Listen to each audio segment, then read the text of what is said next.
So now let's talk about graphs.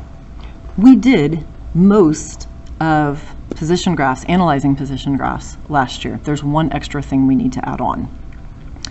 So the first thing that I usually ask you to do with these graphs was to describe it qualitatively.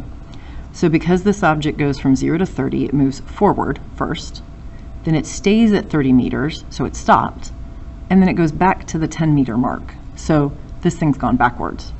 And we see that this is steeper than this is, so this is running, if this is a person, and this is walking. So I would say my description is run forward, stop, and walk backward.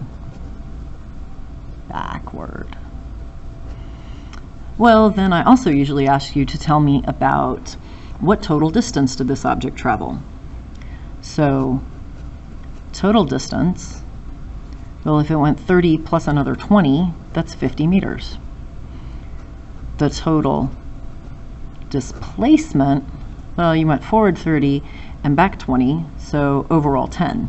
Also, you can say from 0 to 10, so positive 10 meters for the displacement. You could do the overall average speed, so that would be the total distance over the total time, and I already did it on the calculator, 6.25 meters per second. Let's make sure we make meaning from that. This says if you walked the whole 50 meters of the path, the actual same path, you get the same amount of exercise, but you did it at a steady pace for the whole 8 seconds instead of fast, stopped, and slow, then you would have needed to move at 6.25 meters per second. And if we do the overall velocity, you do the total displacement of positive 10 meters over the total time of 8 seconds. And so then you get 1.25 meters per second. And it is a positive value, meaning in the positive direction. So the meaning of this is if you did the shortcut, you didn't go 30 meters and then back 20 meters. You just did from 0 to 10 straight. But if you took the whole 8 seconds to do it, you could have moved very slowly, only 1.25 meters per second. So if you had 2 people doing this, one person has to move a lot faster to do this path to end up at this point, even at the average speed, as opposed to the displacement person who takes the shortcut. Can move a lot slower, doesn't get as much good cardiovascular exercise. I also then asked you, how fast is this object moving in each section? We want the velocity. So the big connection I want you to make is that you know average velocity is change in position over the time interval.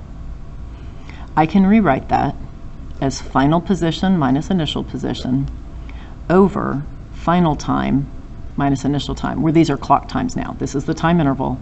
These are times on the clock. So these are actually the times on the graph. I want you to see that we talked about steepness. That's a cue word for slope. So we could instead say, to calculate the velocity, we need to calculate the slope. And you know that's change in the vertical axis divided by change in the horizontal axis.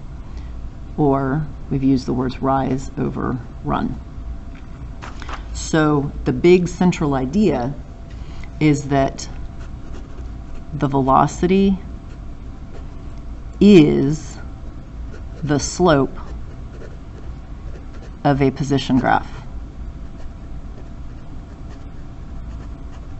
It is the slope of a position graph.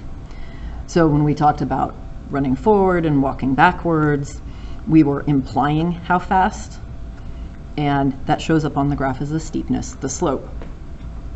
And last year I had you calculate these. I don't think I actually mentioned that they were the slopes. I may or may not have, but I really want to push you on that this year because of where we're moving to with the calculus.